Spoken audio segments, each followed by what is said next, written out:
with the new game is put you in the middle of a disaster. So there's lots of games that do destruction. You know, you can blow holes in walls, all that kind of stuff. That's not what we mean. What's good for us is it's a disaster as a theme. So basically, if you've seen Towering Inferno or Cloverfield Without the Monster, all that sort of stuff, we really want you to feel like you're in the middle of an active disaster. You know, a lot of games you feel like you get there 5 minutes after all the cool stuff happened. In our game, all the disaster will be live. So we'll show you that in a moment. Also, little things people can notice straight off the bat. The masks come up in the new game. In the first game, there were these great iconic sort of killing machines. In the new game, when they're not in combat, the masks come up, which gives us the ability to have sort of more dynamic range in there and tell a story. So without further ado, let's show you what the destruction looks like.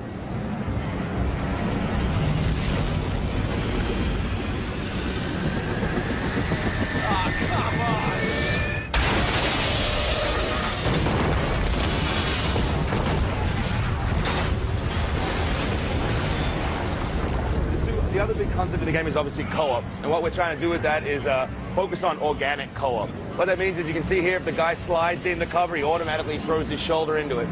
If you stand next to a door, you'll automatically take cover. So we're really trying to get that as organic and automatic as possible, so we don't have a button-based cover system. But what it means is no matter how average a player you are, you'll always look awesome in the game, which is good fun. Also, all the co-op moves you can perform in the game, you can perform at any time.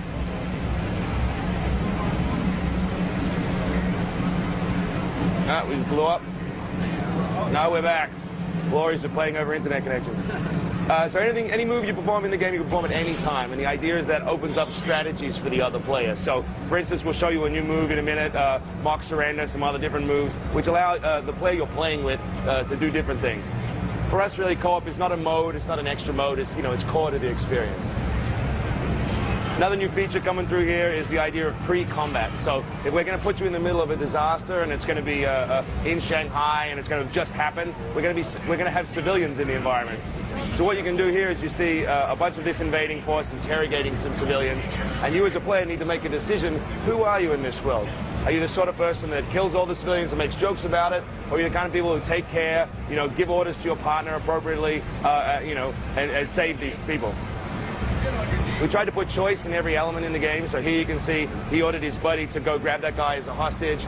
He was the superior officer, so the other guy surrendered, and now you can even go up and tie him up. If you wanted to, you could execute him, but again, it's asking that question of who are you, and who are you when nobody's watching.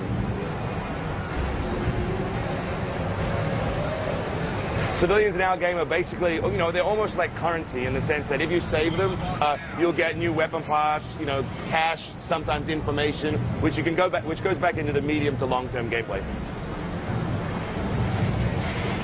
Like I said before, co-op is integral to our game. There's no way to avoid it. You can't get through the game without playing with your buddy. So a situation here, for instance, you go up, you find a locked door. You need to boost your buddy over in order to unlock it from the other side. But what happens is when he gets up there, he sees another hostage lineup on the other side that you can't see. So he needs to use a new feature we're calling, the co-op playbook to tag those guys for you. You can see here Matt's aiming at them. In the top right window, you can see your partner aiming at the other guy. So by timing it correctly, you can save the civilian. The cool thing there is also there's shoot through, so any surface you see that looks like it can be shot through, you can shoot through. So that was wood, obviously that worked. And now the partner will come down over the other side and let him out. The whole game's set in Shanghai. I think I mentioned that before. For us, really, it's a personal story. It's a co-op game. The story that's interesting to tell is the story of you and your buddy and how you get through this problem. Lots of games are about saving the world. We like to think ours is more about saving yourselves. They're kind of the mercenaries, right? They're way into the money. Exactly, and that's great because it gives you the opportunity to say, like we say, who are you? Are you good guys or bad guys? They don't represent the government. They don't represent an army. You are two individuals in an event that's much bigger than you. There's another one called Mock Surrender. You can see the right. Matt's surrendered, and up in the top right, his partner AI has realized what Matt's doing and is helping him out by sniping. These situations, these pre-combat moments, give you the opportunity to avoid them pulling in reinforcements. So basically, it makes it a lot easier for you as a player if you execute these effectively.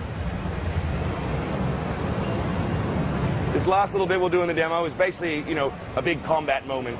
Obviously, the game at its heart is still epic combat, blowing everything up.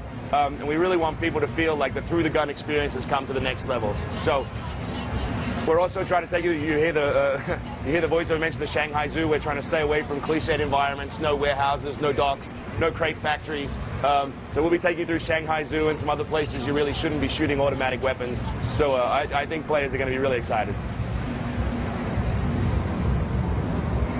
I can tell you that the players are definitely excited because the emails have just been flooding in since we've been talking. Do you mind if I throw some user questions your way? Awesome.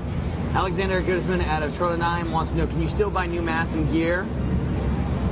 Weapon customization is huge for us this time. We call it Lego with guns. And basically means that any part of any gun can be recombined with any other gun. We've also added hundreds of new parts over the top of that. Everything from high-tech, new devices, all the way down to Coke bottle silencers and bayonets that you might find on the ground. So you can do more customization, I think, with the guns than any other game out there. At the same time, we're not doing the armor stuff because we want the guys to feel like they're in the middle of a disaster. As time passes in the game, they'll get more and more beaten up. So we don't want you customizing their gear, but we really are going to the next level with the guns. Danny Morgan from London wants to know, the camera in the first Army of Two was kind of hard when attacking people in really close combat. What has been done to solve this problem, you guys? Yeah, lots of things. So we simplified the controls a lot, which was key to us. So now you have a melee button available at all times. You have a grenade button available at all times. So you don't have that automatic melee anymore on fire. So you can basically choose to shoot them at close range or melee them yourself. So I think there won't be any problems there anymore, which is great.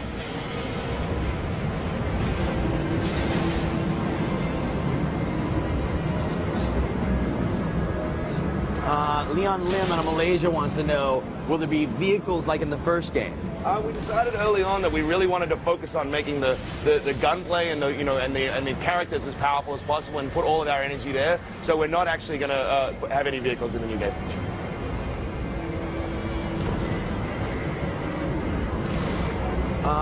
This comes from Ryan Alex in Erlanger.